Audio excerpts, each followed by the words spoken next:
November 14th, 1940, 7:20 p.m. Coventry, England. The air raid sirens begin their wail across the medieval city just as 27-year-old factory supervisor Arthur Bennett locks the main door of the Daimler Shadow factory. His fingers fumble with the keys the third time this week. The sirens have sent workers scrambling to shelters.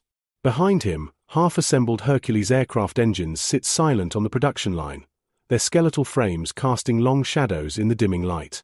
"Another bloody drill," mutters his assistant, Frank Morrison, pulling his coat tight against the November cold. "Fifth time this month and not a single jerry plane in sight." But Arthur doesn't move. Something feels different tonight. The siren's pitch seems more urgent, more insistent.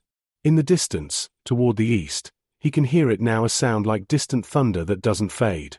A low, rhythmic drone that makes his chest vibrate. He's heard that sound before, in newsreels from the continent. "That's not thunder. That's them," he whispers. The first Pathfinder flares burst overhead like artificial daylight at 7:25 p.m., transforming the night sky into a hellscape of magnesium white. Arthur can see Frank's face now, drained of color, eyes fixed upward at the drifting chandelier of fire marking Coventry for death. Above them, 437 Luftwaffe bombers of Kampfgeschwader 100 are already beginning their runs, guided by those brilliant markers toward the city's industrial heart. You need to understand something about Coventry in 1940. This isn't just another English city. 14 aircraft and engine factories operate within its boundaries. The Standard Motor Company produces thousands of Bristol Hercules engines monthly. Alvis manufactures aircraft components. Armstrong Whitworth builds Lancaster bomber fuselages. 25 miles south, in Birmingham, even more factories churn out Spitfire parts, Hurricane engines, and munitions that keep Britain fighting. These Midland cities are the beating industrial heart of the RAF, and Hermann Göring knows it. The first bombs hit at 7:31 p.m. Arthur never makes it to the shelter. The blast wave from a 500-pound bomb striking the factory's eastern wall lifts him off his feet and hurls him 20 feet backward into a brick wall. His ears ring. He can't hear anything except a high-pitched whine. When he opens his eyes, Frank is just gone, and where the production line stood 15 seconds ago, there's now a crater 15 feet deep. The half-assembled engines have vanished into rubble and flame. He crawls through the smoke toward what used to be the main assembly hall. The roof is gone. Through the gaping wound, he can see the bomber stream passing overhead, each aircraft silhouetted against the fires now consuming the city. They're flying in perfect formation, methodical and unhurried, as if they have all the time in the world. Because they do.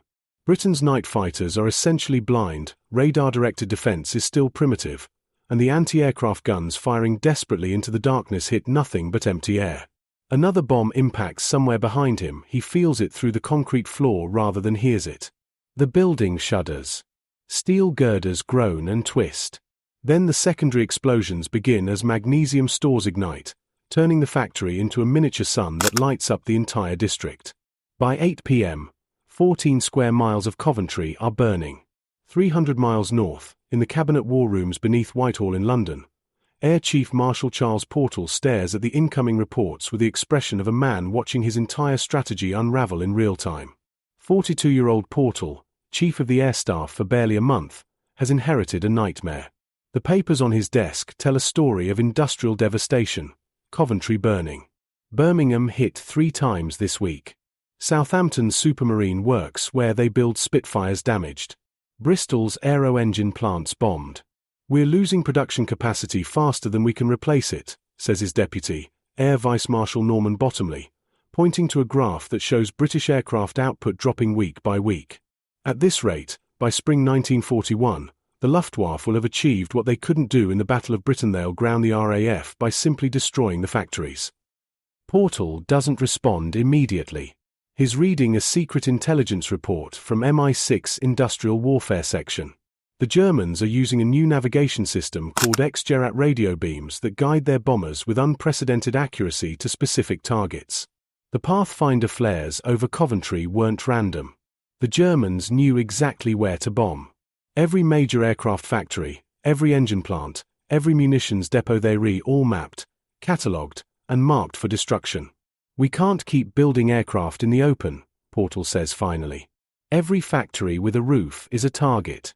Every assembly line near a window is vulnerable. The Germans proved tonight that they can hit whatever they want, whenever they want. Bottomley nods slowly. Dispersal hasn't worked. We've spread production across hundreds of smaller workshops, but they're still hitting them. The bombing will continue until they've destroyed our ability to fight back. Then we need to build where they can't bomb, Portal says, looking up from the reports. His eyes have that particular intensity that his staff has learned means he's already solving the problem in his mind. We need to take our factories somewhere the Luftwaffe can't reach them. Somewhere they can't see them. Somewhere they don't even know to look. Where? Bottomley asks. Where in Britain is safe from aerial bombardment?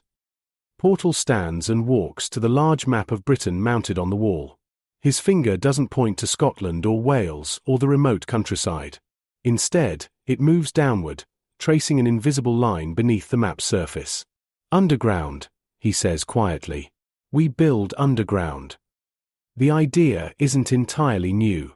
Britain has been experimenting with underground storage facilities since 1938, when the Chiefs of Staff first realized war was inevitable. But storage is different from production.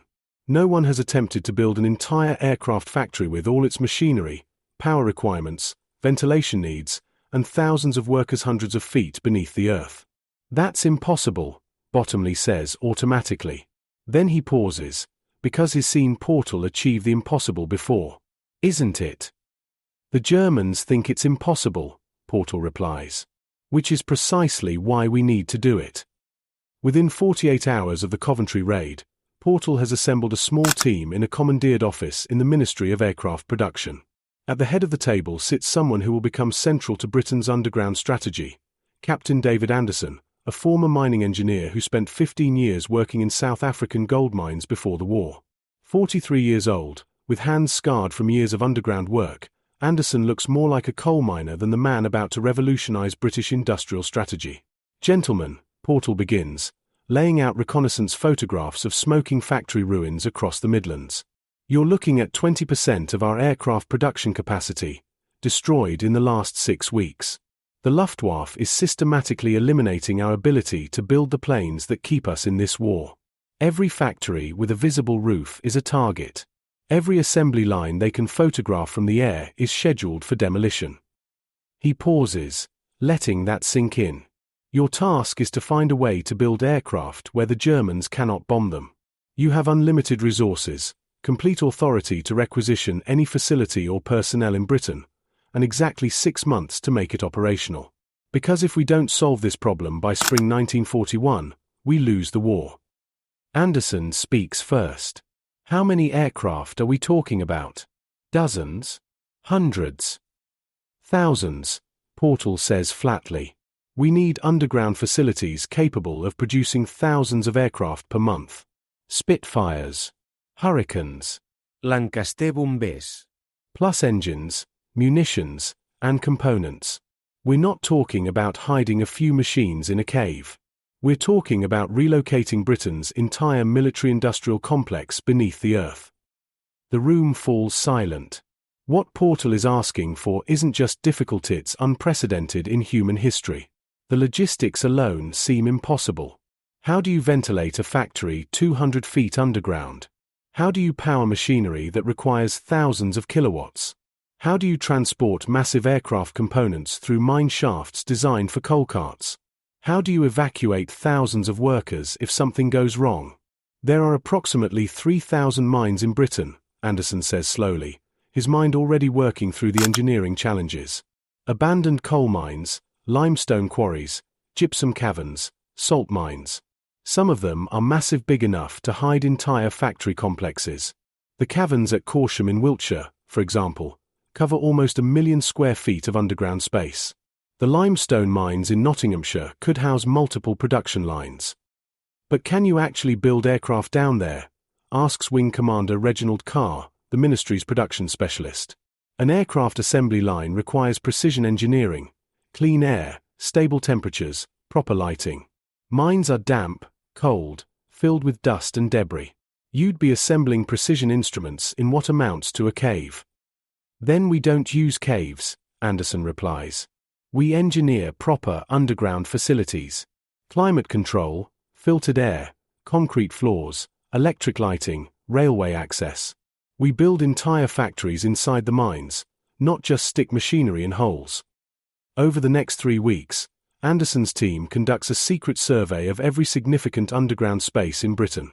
They travel from Cornwall to Scotland, descending into abandoned mines, exploring natural caverns, mapping vast subterranean networks that most Britons don't even know exist. They're looking for specific criteria: spaces large enough for assembly lines, structurally sound rock, access to railway lines, proximity to existing industrial centres, and most critical locations that can be kept absolutely secret. By December 1940, they've identified 47 potential sites. Some are obvious: the massive Bath stone quarries at Corsham, already being used for ammunition storage. Others are surprises like the gypsum mines near Nottingham, with tunnels stretching for miles beneath the countryside, or the limestone caverns in the Mendip Hills, naturally formed spaces as large as aircraft hangars. But identifying sites is only the first challenge. The real problem is engineering. How do you convert a Victorian coal mine into a modern aircraft factory? Anderson finds his answer in a place most military planners would never think to look: the London Underground. December 18, 1940. Peckham, South London. Deep beneath the streets of South London, 40 feet below the abandoned Peckham station, 37-year-old electrical engineer Margaret Hayes stands in the beam of her torch, studying a problem that shouldn't exist. The air here is cold, exactly 53 degrees Fahrenheit year-round, and perfectly still. No drafts. No air movement whatsoever. Which means the 2,000 workers who will soon be assembling aircraft components in this converted tunnel will suffocate unless she can figure out how to move 50,000 cubic feet of fresh air per minute through a space that was never designed for it. The tunnel's only 12 feet in diameter, she explains to Anderson, who's crawled down here to see her progress. We need to maintain positive air pressure to keep out moisture and dust, but if we push air too hard, we create turbulence that will throw off precision assembly work. Too slow, and we get carbon dioxide buildup. This is the fundamental problem with underground factories. They violate every principle of industrial design. Surface factories rely on natural ventilation, windows for light, and gravity for material transport. Underground, everything must be engineered from scratch. Every breath of air must be pumped in. Every photon of light must be generated. Every component must be carried down by elevator or conveyed through tunnels barely wide enough for a man. Hayes has spent the last 3 weeks solving problems that don't exist in any engineering textbook. She's designed a ventilation system that uses sealed ducts running the length of the tunnel, with carefully calculated pressure differentials that pull fresh air in at one end and exhaust stale air at the other. It works on paper. Whether it works with 2,000 workers and running machinery is something she won't know until they switch it on. What about condensation?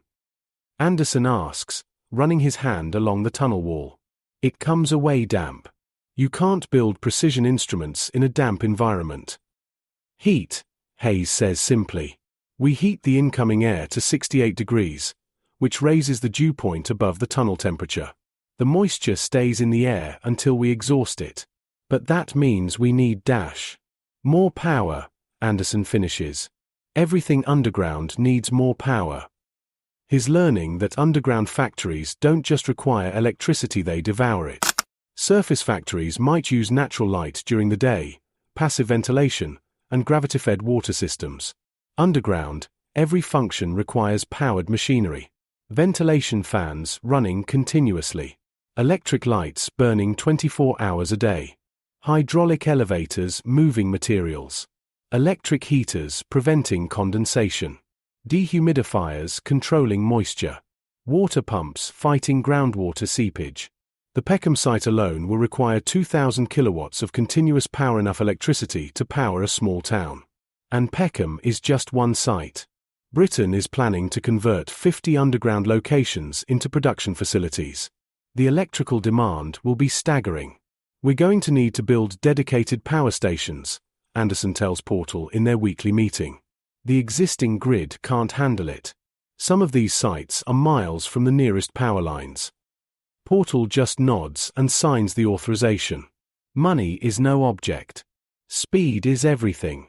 By January 1941, the transformation begins in earnest.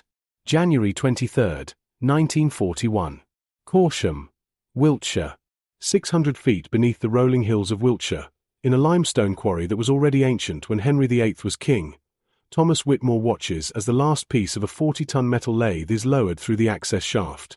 The operation has taken 9 hours. The lathe designed to machine aircraft engine components with tolerances of 1/1000th of an inch had to be completely disassembled on the surface, with each piece catalogued and photographed. Now, Whitmore and his team of 30 machinists will spend the next week reassembling it in a cavern that last saw use in 1928. "Easy," he shouts as the crane operators guide the main bed across the cavern floor. "That frame weighs 8 tons. Drop it and we're delayed by a month." Around him, the former quarry is being transformed into something that shouldn't be possible. The natural limestone caverns hollowed out by Victorian quarrymen cutting building stone for Bath and London extend for almost a mile in a rough grid pattern. Each cavern is 60 feet wide, 20 feet high, and connected to its neighbors by archways cut through the rock. In these spaces, Britain is building 6 complete aircraft component factories. The scale of the transformation is staggering.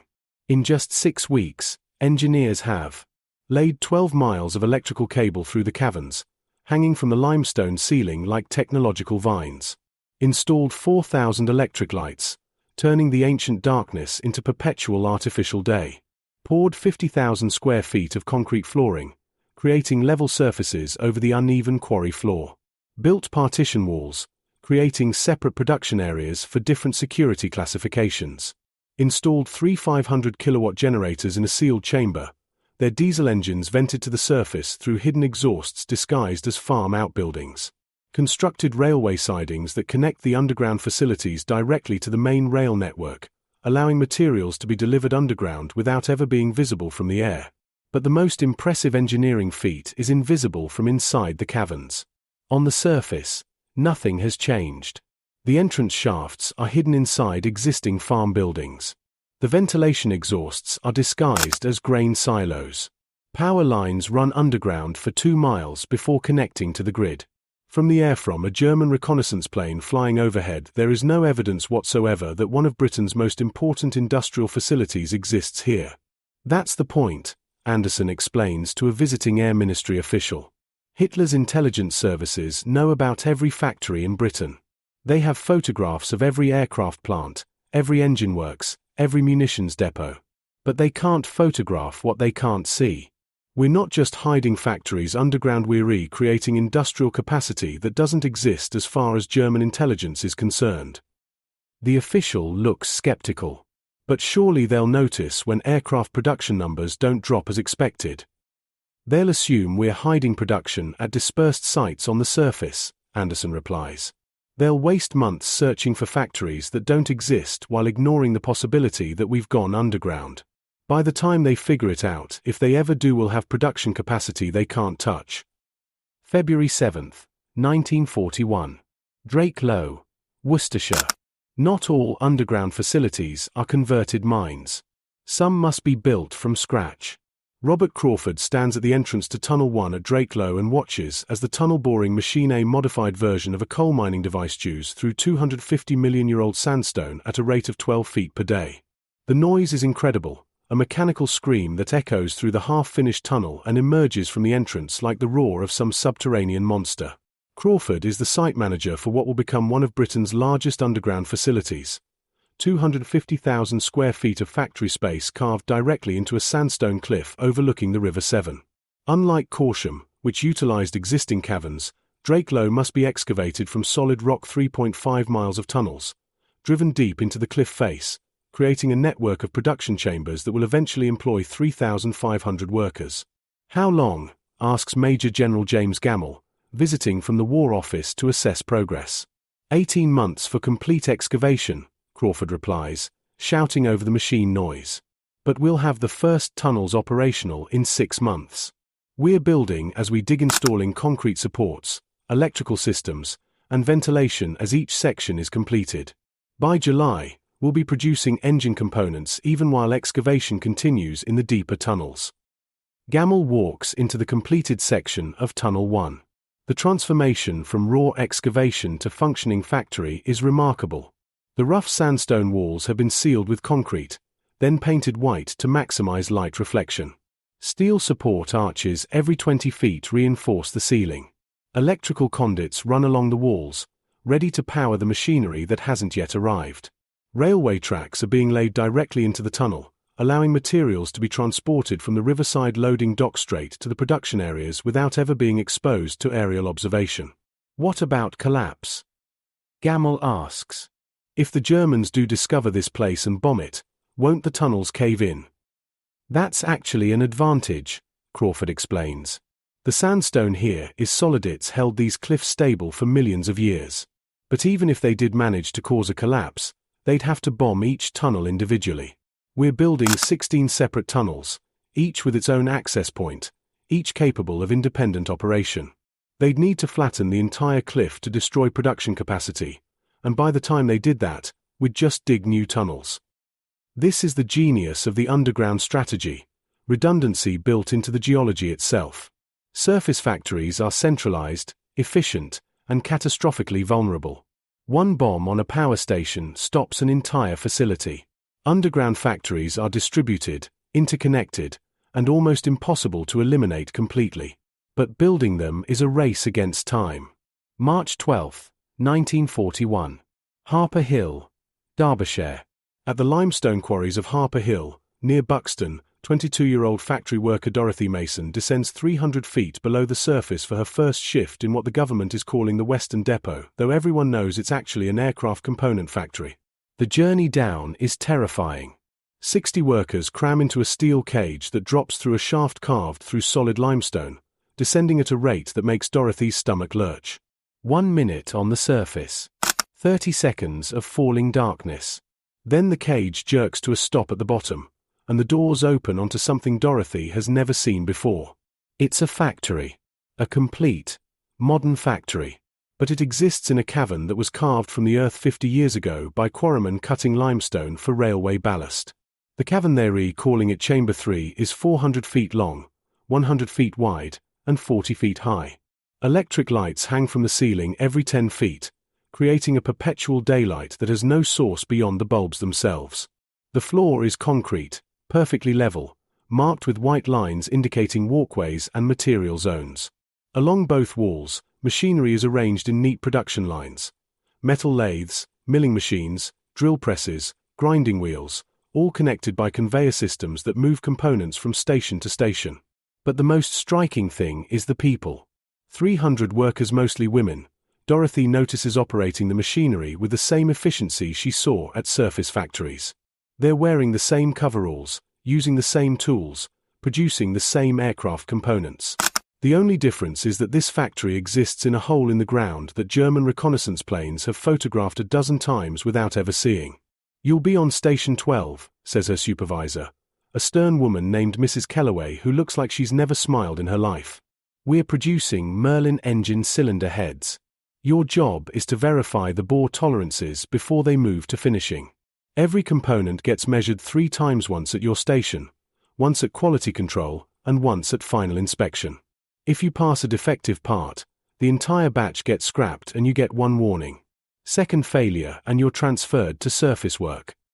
The threat is clear. Surface work means visible factories, which means bombing targets. Underground isn't just safer, it's a privilege you can lose." Dorothy takes her position at Station 12 and receives her first component, a rough machine cylinder head, still warm from the lathe. She applies her micrometer to the bore diameter, checking against the specification card. 5.395 inches. Tolerance plus or minus 0.002 inches. The reading, 5.396 inches. Within tolerance.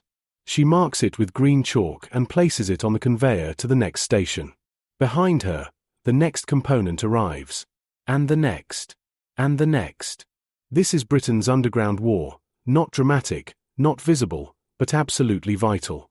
Every cylinder head Dorothy approves will eventually be installed in a Merlin engine. Every Merlin engine will power a Spitfire or Hurricane or Lancaster. Every aircraft will fly missions that keep Britain fighting. And not one German reconnaissance photograph shows that this factory exists. By April 1941, the transformation is visible in production statistics that only a handful of people have clearance to see. In Portal's office, the graphs tell the story. Surface factory production, declining by 3% per month due to bombing damage. Underground factory production, increasing by 7% per month as new facilities come online. Total British aircraft production, stable, despite the Luftwaffe's best efforts. They don't understand why they're failing, Portal tells Anderson during a late-night meeting. German intelligence has photographed the damage to our surface factories. They know they've destroyed hangars, workshops, and assembly buildings. Their analysts calculate that we should be producing 40% fewer aircraft than we were 6 months ago. But the numbers don't match. We're actually producing more. And they're attributing it to? Anderson asks. Dispersed production, emergency repairs, and British determination, Portal says with a thin smile. They think we're somehow maintaining output by working harder and spreading production across hundreds of tiny workshops. They're searching every barn and warehouse in Britain for hidden assembly lines while ignoring the possibility that we've built an entire industrial network they can't see from the air. Anderson looks at the classified maps spread across Portal's desk. Red dots mark underground facilities now operational. Blue dots show sites under construction. Green dots indicate locations being surveyed for future expansion. The map looks like Britain has chickenpox dozens and dozens of dots scattered across the countryside, each representing a factory that exists only in the classified imagination of British strategic planning. How many workers now? Portal asks. 42,000 in operational underground facilities, Anderson replies. Another 15,000 in sites still under construction. By year's end, we're projecting 80,000 workers in underground production. That's not just a few hidden workshops. That's an entire industrial workforce that has vanished from German aerial reconnaissance while continuing to produce the weapons keeping Britain in the war. But numbers on a chart tell only part of the story. The real measure of success comes in August 1941, when the impossible becomes routine. August 19, 1941. RHYMWAN, North Wales. In a valley in the Clwyd Hills of North Wales, where the River Allen cuts through limestone cliffs, squadron leader Geoffrey Pike watches something that shouldn't exist, a complete Spitfire wing being rolled out of a cliff face. The wing 26 feet long, equipped with 4 machine guns and all hydraulic systems installed, emerges from what appears to be a natural cave mouth. But there's nothing natural about what lies behind it. Inside the cliff, 7 interconnected caverns house the most secret underground factory in Britain, Valley Works, where they're producing not just components but complete Spitfire sections ready for final assembly. How many per month? Pike asks the facility manager, a former supermarine engineer named Christopher Hammond. 40 wings this month, Hammond replies. We're targeting 60 by October. Each wing takes approximately 180 man-hours from raw aluminum to final inspection. We run 3 8-hour shifts, 7 days a week. The caverns never sleep. Pike does the mathematics in his head. 40 wings per month means 20 complete Spitfires, assuming they're producing port and starboard wings in equal numbers. From a facility that German intelligence doesn't know exists. From a factory carved into a cliff that appears on no aerial reconnaissance photographs. Take me inside, Pike says. The transformation begins 20 feet past the cave mouth. The natural limestone passage opens into the first cavern chamber A. They call it A space, 200 feet long and 60 feet wide, where raw aluminum sheets are shaped into wing skins. The noise is tremendous. Hydraulic presses stamping metal, rivet guns hammering in steady rhythms, grinding wheels smoothing edges. 200 workers operate machinery arranged in a production flow that would make Henry Ford proud. But it's the lighting that strikes Pike most forcefully. The cavern is brighter than most surface factories he's visited. Hundreds of fluorescent tubes, a new technology, Hammond explains, line the ceiling, creating shadowless illumination that allows precision work. The white painted walls and ceiling reflect the light, multiplying its effectiveness. We learned that from the Americans, Hammond says, noticing Pike's attention to the lights. Their industrial efficiency experts determined that proper lighting increases production by 12% and reduces errors by 20%. So we overlight everything. Every cavern, every tunnel, every workstation. We use more electricity on lighting alone than most surface factories use for their entire operation. They move through Chamber A into Chamber B, where wing spars the main structural beams are being fabricated. Then Chamber C, where hydraulic systems are installed. Chamber D for electrical wiring. Chamber E for weapons mounting. Each cavern specializes in one stage of production, with components moving through the sequence on overhead conveyor systems that carry them from one chamber to the next without ever requiring ground-level transport. What about quality? Pike asks. These are going into combat aircraft. One defective weld, one misaligned spar, and a pilot dies. Hammond leads him to Chamber F quality control and testing. Here, every completed wing undergoes a series of tests that would be impossible in most factories.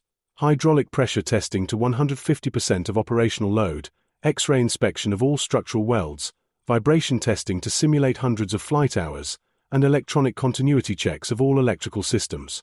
We have lower defect rates than surface factories, Hammond says, showing Pike the inspection logs. Underground environments are actually ideal for precision work. No temperature fluctuations, it's always 55 degrees. No humidity changes, we control it mechanically. No vibration from passing traffic. No dust from outside. The environmental consistency means tighter tolerances and fewer rejects. Pike examines a completed wing hanging in the test frame. It's beautiful, in the way that purely functional objects can be beautiful. Every rivet is perfectly flush. Every surface is smooth and fair. The aluminum skin fits the internal structure with the precision of fine watchmaking. This wing will carry a Spitfire and its pilot through combat at 400 miles per hour, and it was built in a hole in the ground. How do you get them out? Pike asks. A Spitfire wing won't fit through a mine shaft. Hammond smiles and leads him to the final cavern Chamber G, the shipping area. Here, the carefully engineered deception becomes clear. The cave mouth that opens to the valley isn't a cave at all, it's a tunnel, artificially enlarged and camouflaged to look natural from the air. It's wide enough to accommodate a standard flatbed lorry, which means wings can be rolled out on wheeled carts, loaded onto trucks, and transported to final assembly facilities without ever being visible from above. The Germans have photographed this valley 16 times since we opened, Hammond says. Their photos show a cliff face with natural caves, some old mine buildings, and a rural access road. What they don't show, what they can't show from 30,000 feet, is that we're producing strategic aircraft components inside the cliff itself. September 3, 1941. Ministry of Aircraft Production, London. Lord Beaverbrook, the Canadian-born press baron who Churchill appointed Minister of Aircraft Production, reviews the monthly output figures with the expression of a man who doesn't believe his own data. These numbers, he says to Anderson, who's been summoned to explain them. They can't be right. They're correct, Minister, Anderson replies. Verified by 3 independent audits. Beaverbrook spreads the reports across his desk. August 1941 production totals. 418 Spitfires, versus 381 in August 1940. 197 Hurricanes, versus 223 in August 1940. 89 Lancaster bombers, new production, no comparison data. 873 Merlin engines, versus 697 in August 1940. 12,400 tons of munitions, versus 9,800 in August 1940. The Luftwaffe has bombed our factories for 11 straight months, Beaverbrook says. We've lost production facilities in Coventry, Birmingham, Southampton, Bristol, Liverpool, and Manchester. Surface factory capacity has been reduced by 30%. And yet we're producing more aircraft than before the bombing started. Underground facilities now account for 41% of total aircraft component production, Anderson explains. Wings, fuselages, engines, instruments, hydraulics, we're producing everything except final assembly underground. And we're working on taking that underground too. Beaverbrook lights his customary cigar and stares at the map on his wall showing underground facility locations. Does German intelligence have any idea? We don't believe so, Minister. Their reconnaissance focuses on surface installations. They photograph damage, estimate production losses, and report success. Their calculations show that we should be critically short of aircraft. When we keep flying missions at pre-war levels, they assume we're depleting reserves or receiving emergency shipments from America. Which we're not. Which we're not.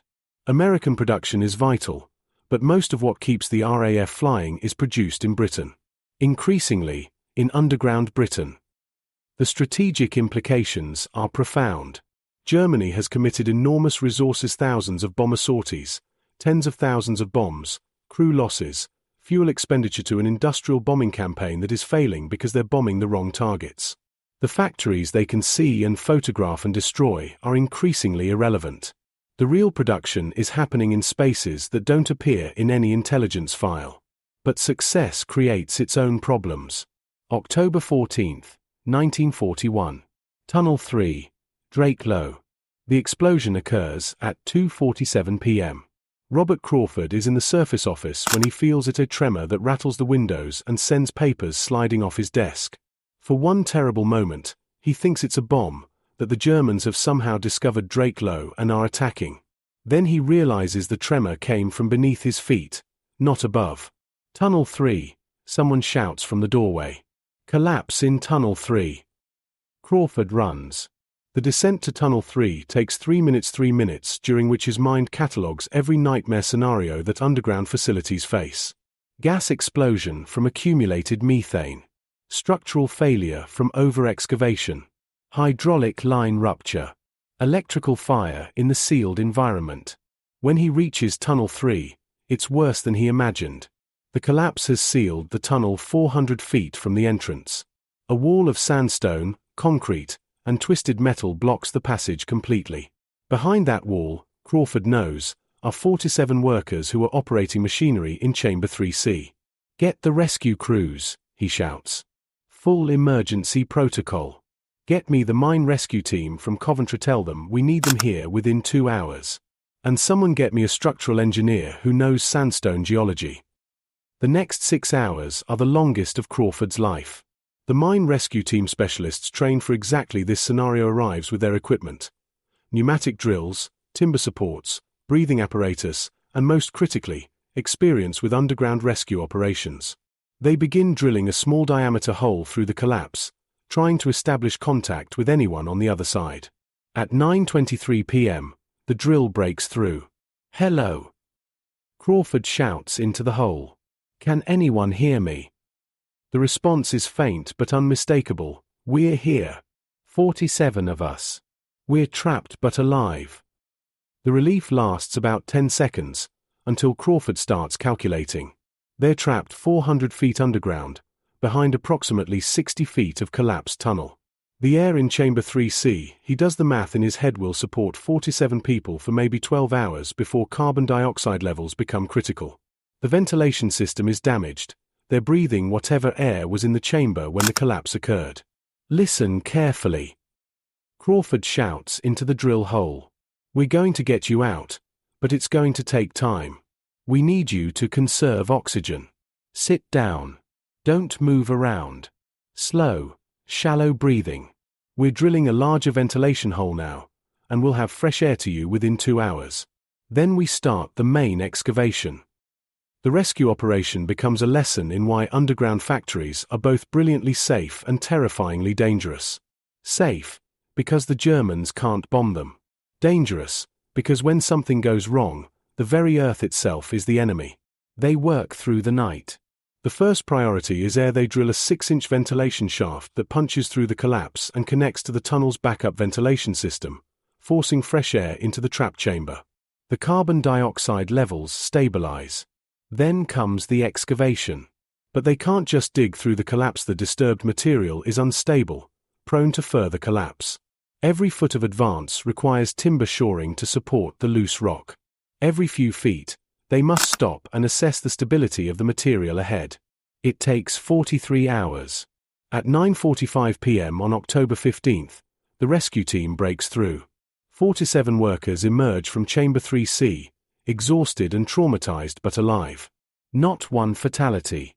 It's a miracle of engineering, preparation, and the mine rescue expertise that Britain has developed over 2 centuries of coal mining. But Crawford knows what this means. He's standing next to Air Chief Marshal Portal, who flew in to observe the rescue. This could have been catastrophic, Portal says quietly. 47 dead. Production stopped for weeks. A morale disaster if word got out. It's the risk we take, Crawford replies. Underground facilities are extraordinarily safe from external threats. But internal hazard, structural failure, gas accumulation, fire in a sealed environment, those risks are magnified. We can't evacuate 3,000 workers through a single tunnel in an emergency. We can't get fire trucks underground. We can't just open the windows and let smoke clear. Portal nods slowly. What do we need? Multiple access points for every facility. Redundant ventilation systems. Better geological surveys before we excavate. More mine rescue teams stationed at every site. And most critically, we need to stop thinking of these as improvised solutions. They are permanent installations. We need to engineer them to the same safety standards we'd demand for a city that happens to be underground. November 22, 1941. Corsham, Wiltshire. The Drakelow incident triggers a comprehensive safety review of every underground facility.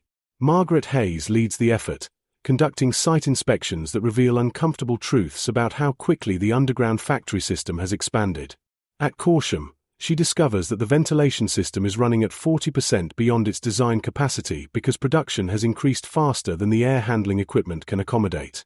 At Harper Hill, the emergency exits there are only 2 for a facility employing 800 workers would take 40 minutes to evacuate the entire workforce. At Peckham, the electrical system is jury-rigged with extensions and improvisations that would never pass civilian safety inspection. We built these facilities in emergency conditions, she reports to Anderson. We solved immediate problems hiding production from German bombers, but we created long-term hazards. These aren't temporary wartime expedients anymore. Some of these facilities will operate for years, maybe decades. We need to re-engineer them with safety as the primary criterion, not just secrecy. The result is a £2 million emergency safety upgrade program, a staggering sum in 1941, but less than the cost of a single battleship. Over the next 6 months, every underground facility receives multiple emergency exits with illuminated pathways that lead to the surface via different routes. Redundant ventilation systems with automatic switchover if the primary system fails. Fire suppression systems using inert gas flooding, experimental technology, but the only option in sealed underground spaces where water could create its own hazards. Emergency lighting systems with battery backup that activates automatically if main power fails. Sealed emergency shelters within each facility where workers can retreat if a section becomes unsafe. Communication systems connecting every chamber to surface control stations. It's a massive engineering undertaking, accomplished while production continues uninterrupted. But the investment pays dividends almost immediately. December 17, 1941. Tunnel 7, Drakelow. When an electrical fire breaks out in Tunnel 7's main switchroom at 3:30 a.m., the new safety systems perform exactly as designed. Smoke detectors trigger automatically. Emergency lighting activates. The inert gas system floods the switchroom, smothering the fire before it can spread.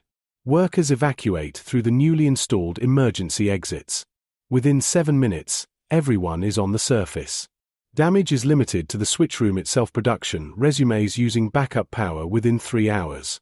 Without the safety upgrades, Crawford calculates, the fire would have spread through the electrical conduits, filled the tunnels with toxic smoke, and required a facility-wide evacuation that would have taken an hour or more. Casualties would have been likely. Production would have stopped for weeks. We're learning, he tells Anderson during the post-incident review. Underground industrial facilities present unique engineering challenges, but they're solvable. The Germans don't have this knowledge. They've never attempted anything like this.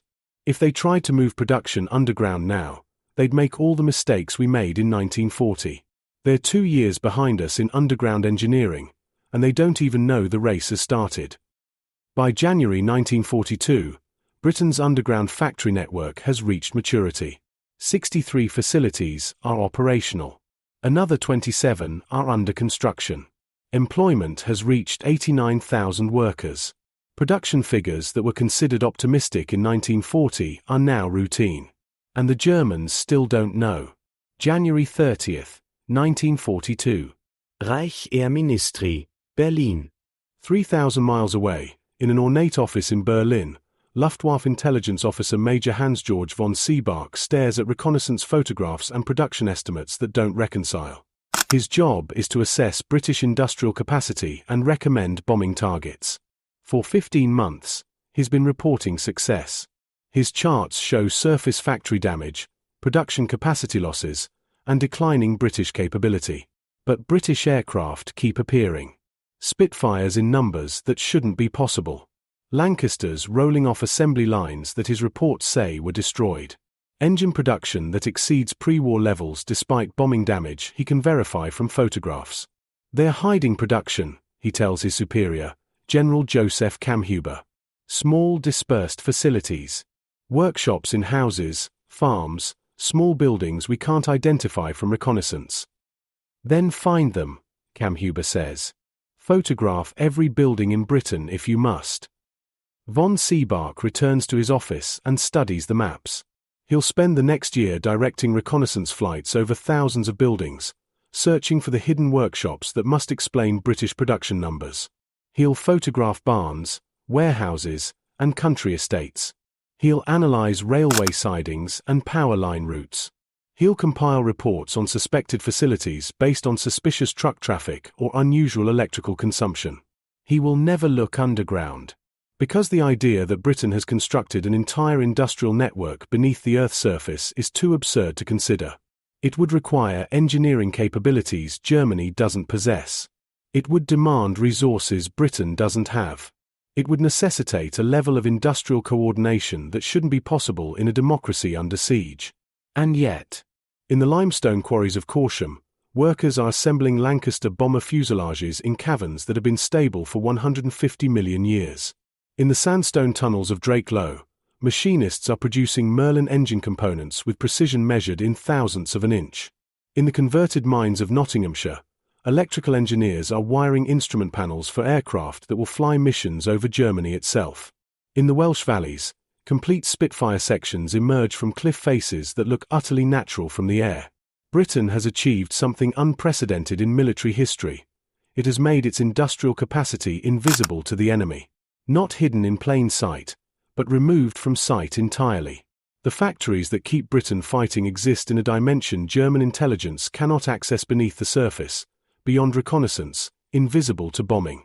And the longer the secret holds, the wider the gap becomes between German planning and British capability. The true test of Britain's underground empire comes in the summer of 1943, when the tide of war shifts and the question changes from survival to victory. June 8, 1943. RAF Scampton, Lincolnshire. Wing Commander Guy Gibson stands beside a Lancaster bomber ED-932, AJG, and runs his hand along the fuselage. This aircraft will lead Operation Chastise, the daring raid against German dams, in less than 48 hours. The bomber is perfect. Every rivet flush. Every system tested. Every component meeting specifications that allow no margin for error. What Gibson doesn't know, what he has no clearance to know, is that this Lancaster story begins 400 feet underground. The main fuselage sections were fabricated at Corsham, in Chamber 12, where specialized welders joined aluminum panels using techniques developed specifically for underground production. The wings came from Valley Works in Wales, emerging from that camouflaged cliff face. The Merlin engines were assembled at Harper Hill, their cylinder heads precision machined in caverns that maintain perfect temperature stability. The hydraulic systems were manufactured at Peckham, the bomb bay doors at Drakelow, the electrical systems at a converted gypsum mine in Nottinghamshire. 19 separate underground facilities contributed components to this single aircraft. And Lancaster ED-932 is just one of 137 Lancasters delivered to Bomber Command in May 1943, alone a production rate that would have been impossible if Britain still relied on surface factories vulnerable to bombing. Gibson's raid succeeds. The Möhne and Edersee dams are breached. German industrial production in the Ruhr Valley is disrupted for months. And the Lancasters that made it possible, 56 of them participated in various roles, were built in factories the Germans never found. July 19, 1943. Underground Production Conference, London. By mid-1943, Britain's underground factory system has expanded beyond anything imagined in those desperate planning sessions of 1940. Anderson presents the statistics to a conference of Allied military planners, including American observers who are studying the British model for possible implementation. The numbers are staggering. 87 operational underground facilities across Britain. 134,000 workers employed in underground production. 68% of all British aircraft components now manufactured underground. Zero production losses to enemy bombing since the system became operational. 34% increase in production efficiency compared to surface facilities, due to environmental stability and security. Gentlemen, Anderson says, we've created something unique in military history. An industrial capacity that is invisible to the enemy, invulnerable to conventional attack, and more efficient than the facilities it replaced. An American general raises his hand. Captain Anderson, we've been studying your methods with great interest. But this seems like an enormous expense for a defensive measure. Once the war ends, what use are factories inside mountains? Anderson smiles. That's precisely the point, General. These facilities were built as wartime expedients, but their value extends far beyond this conflict. Britain now possesses industrial infrastructure that is completely secure from aerial attack, not just from German bombers, but from any future threat. We've learned to manufacture precision equipment in controlled underground environments. We've developed techniques for managing large workforces in sealed spaces. We've engineered solutions to problems no one had previously encountered. He pauses, letting that sink in. The Germans still don't know these facilities exist.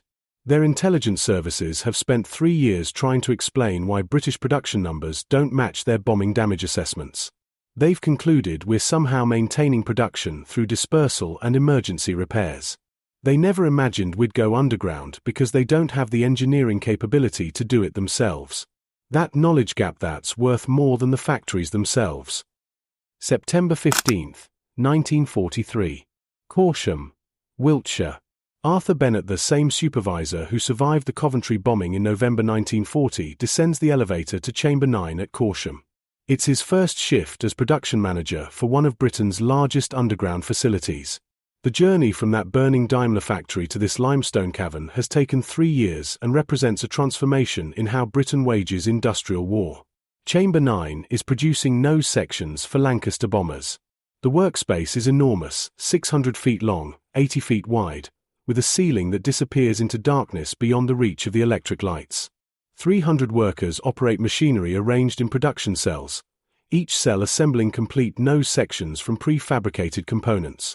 "Morning, Mr. Bennett," says his assistant Frank Morrison, who also survived Coventry and followed Bennett through 3 different facilities before ending up here. "We've got 42 nose sections scheduled for completion this week. We're currently running 8% ahead of target." Bennett walks through the production floor, inspecting workstations. The precision is remarkable. Every junction box perfectly aligned. Every instrument panel fitted with tolerances measured in hundredths of an inch. Every transparent panel the bombardier's observation dome optically perfect and structurally sound. "Remember Coventry?" Bennett asks Morrison quietly. "Every day," Morrison replies. "That night I thought we'd lost. Lost the war, lost everything. We couldn't build aircraft fast enough, couldn't protect our factories, couldn't stop the Germans from destroying our production. And now," Morrison gestures at the cavern around them, "now we're producing more aircraft in a single underground facility than the entire Daimler plant produced before the bombing. And the Germans can photograph this hillside every day for the rest of the war and never know we're here." That's the psychological shift that underground production has created. In 1940, British workers felt vulnerable, exposed, waiting for bombs that could strike at any moment. By 1943, workers in underground facilities experienced something different. Security. The certainty that their work will reach completion, that their shift won't be interrupted by air raid sirens, that the aircraft components they're producing will make it to final assembly intact. That security translates directly into production efficiency. November 3, 1943. Drake Low, Worcestershire. The underground facilities prove their strategic value in unexpected ways. At Drake Low, engineers discover that the temperature stability of the tunnel's constant 54 degrees Fahrenheit year-round allows manufacturing tolerances impossible in surface factories subject to seasonal temperature variations. Metal expands and contracts with temperature, explains Chief Engineer Patricia Ashworth, showing visitors from the Ministry of Aircraft Production a comparison study. In surface factories, a component machined in winter may not fit properly in summer because the metal has expanded. The differences are tiny, we're talking thousandths of an inch, but at aircraft speeds, tiny differences cause catastrophic failures. She leads them to a precision measurement station where engine cylinder heads are being verified. Here, the temperature never changes. We machine a component in January and it has exactly the same dimensions in July. That consistency means tighter tolerances, better performance, and fewer defects. Our rejection rate is 60% lower than comparable surface facilities. The underground environment creates other unexpected advantages. The constant humidity can be controlled mechanically, preventing corrosion during production. The isolation from surface vibration allows precision machining that would be impossible near railways or roads. The security allows classified work, advanced radar components, experimental engine designs, prototype weapon systems to proceed without elaborate guard systems. By late 1943, Britain isn't just hiding production underground. It's doing work that cannot be done anywhere else. December 20th, 1943. Reich Air Ministry, Berlin. Major von Seebark files his final report on British industrial capacity. After 3 years of analysis, reconnaissance, and frustrated investigation, he's reached a conclusion that satisfies no one. British aircraft production remains inexplicably high, he writes. Despite confirmed destruction of major surface facilities and continued bombing of identified targets, production appears to have increased above pre-war levels. Assessment: British industrial dispersal is more extensive than previously estimated. Production is likely distributed across thousands of small facilities impossible to identify from aerial reconnaissance. He does not write, production may be underground, because that possibility has never entered serious consideration. The engineering challenges seem insurmountable.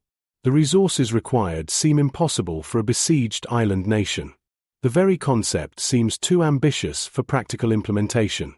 And so German strategic planning continues to target surface facilities, bombing factories that produce only a fraction of British output, while the real production continues in spaces that don't appear in any intelligence file. March 15, 1944. Ministry of Aircraft Production, London. As D-Day approaches, Lord Beaverbrook's successor as Minister of Aircraft Production reviews the statistics that will support the invasion of Europe. The numbers tell a story of transformation. British aircraft production, March 1944, 2,847 aircraft, compared to 1,941 in March 1941, of which underground facilities produced 1,923 aircraft, 68% of total. Production capacity lost to bombing, 1940 to 1944, 0%, in underground facilities. The underground factory system hasn't just protected production, it's increased it. The environmental stability, security, and concentration of resources in purpose-built facilities has created efficiency gains that surface factories couldn't match. More importantly, the system has freed Britain's strategic planning from the constraint of vulnerability. In 1940, every military plan had to account for the possibility that bombing would disrupt production. By 1944, that constraint no longer exists. Britain can commit its entire bomber force to strategic operations over Germany without worrying that the Luftwaffe will retaliate by destroying aircraft production. The factories are untouchable. May 8, 1945. Corsham, Wiltshire. When victory in Europe is declared, workers in the underground facilities receive the news in the same caverns where they've spent years producing the weapons that won the war. At Corsham, a celebration breaks out in Chamber 9 as someone sets up a radio to broadcast Churchill's victory speech. Arthur Bennett stands at the back of the crowd, listening to the Prime Minister's words echo through the limestone cavern. Around him, workers are cheering, embracing, crying with relief and joy. The war that consumed 6 years of their lives is finally over. But Bennett is thinking about something Churchill doesn't mention in his speech, the secret that won't be declassified for decades. The vast underground network that produced the aircraft, engines, and munitions that kept Britain fighting when defeat seemed certain. The 134,000 workers who descended into darkness every shift to build the weapons of victory. The engineers who solved problems that had never existed before. The strategic gamble that Britain could hide its industrial capacity from an enemy that controlled the skies. "We did it," Frank Morrison says, appearing at Bennett's shoulder. "We actually did it. We built 3,000 miles of underground factories," Bennett says quietly. "And Hitler never found them." The full scope of Britain's underground achievement won't be known until historians gain access to classified records decades later. They'll discover that between 1940 and 1945, Britain constructed 93 underground facilities covering 4.2 million square feet of production space. These facilities produced 62% of all British military aircraft, 71% of all aircraft engines, and 53% of all aircraft-related munitions. Not a single underground facility was successfully attacked by German forces. Total casualties from enemy action in underground facilities: 0. The engineering knowledge gained from the program proved invaluable beyond the war. Post-war Britain used underground facilities for everything from Cold War nuclear command centers to secure government archives. The techniques developed for underground ventilation, lighting, and climate control influenced mining operations worldwide. The experience of managing large workforces in sealed environments informed the design of submarines, spacecraft, and deep-sea facilities. But perhaps the greatest legacy is the strategic lesson that determined engineering can solve problems that seem impossible. That security comes not from hiding in plain sight, but from removing vulnerabilities entirely. That the greatest weapon is sometimes the one the enemy never knows exists. October 31st, 2025. Present day. Today, you can visit some of these facilities. Corsham's Tunnels house government archives. Drake Low is a tourist attraction, offering glimpses into the subterranean world where Spitfire components took shape. Others remain sealed, their entrances hidden, their secrets still classified after 8 decades. But on any given day in 1943, if you'd been flying a reconnaissance mission over the English countryside, you would have seen fields, forests, and quiet villages. You would have photographed a landscape seemingly empty of strategic importance. And you would have returned to base with film showing nothing of military value. You would have been flying over Britain's greatest weapon. And you would never have known it was there.